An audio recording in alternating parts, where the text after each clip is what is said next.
What changes in the US-Cuba relationship? So we have formal diplomatic relations.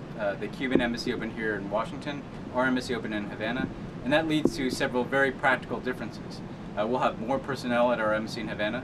They've been restricted in terms of their movement. Now they can travel widely across the country. They can meet with many more Cubans from across the government and Cuban society.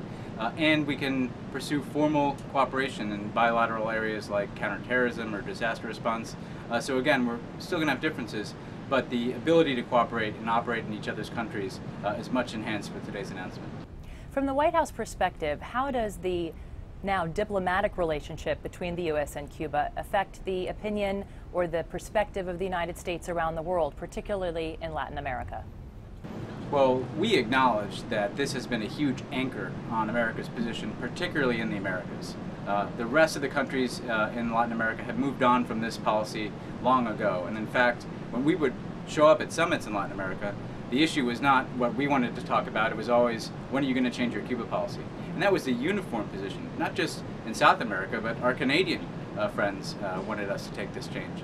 So we believe this opens the door to a much more positive engagement, not just with Cuba, but with all of the Americas going forward. And are there any issues that you think this will give you an opportunity to work on that maybe you couldn't before because you were inhibited by this so-called anchor?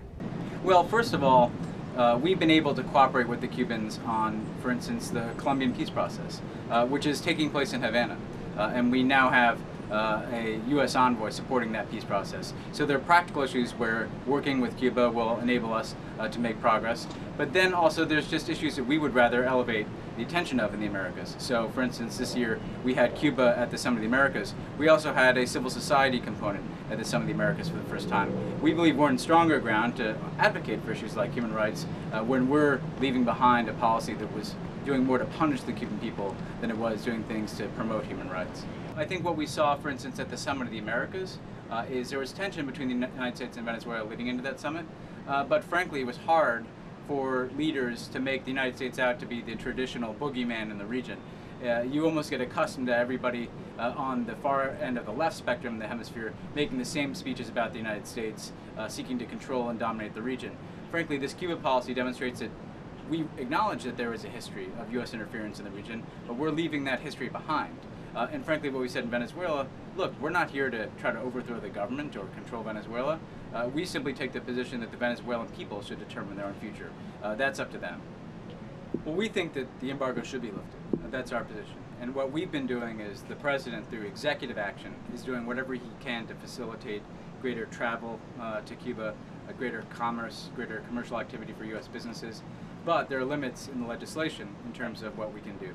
So we've called on Congress to take action to lift the embargo. That's going to take time. There's still opponents to this in Congress. But what we're seeing is bipartisan support for bills like completely lifting the travel restrictions on Americans going to Cuba. We're seeing momentum behind those pieces of legislation.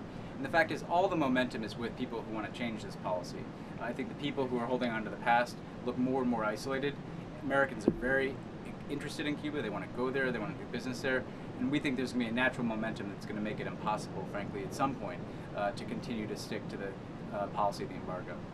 Well, we had many talks over many months, and there were a lot of disagreements at first. A lot of history. We heard a lot about the history of U.S. interference in the region. We, of course, have our own differences. I think two things led to a change. One is we were trying to find a formula to get the release of an American who was held in Cuba, Rhodes. And the Cubans wanted the release of 3 Cubans who were held here in the United States. We also had a Cuban intelligence asset that we wanted released. And once the Cubans agreed to that, we had the mechanism in place for a traditional spy swap that could resolve those prisoner issues. The other key issue here, though, is that over time the Cubans realized that we were serious about engaging on the basis of respect. And when the president went, for instance, to Nelson Mandela's funeral, he saw Raul Castro there, he shook his hand. When the Cubans came to that next meeting, I think they realized that this wasn't like the discussions we've had in the past that never led anywhere. President Obama was serious about moving this relationship in a new direction. And suddenly the conversation broadened from just talking about these prisoners to talking about all these different aspects of our relationship that we wanted to talk about, including establishing diplomatic relations.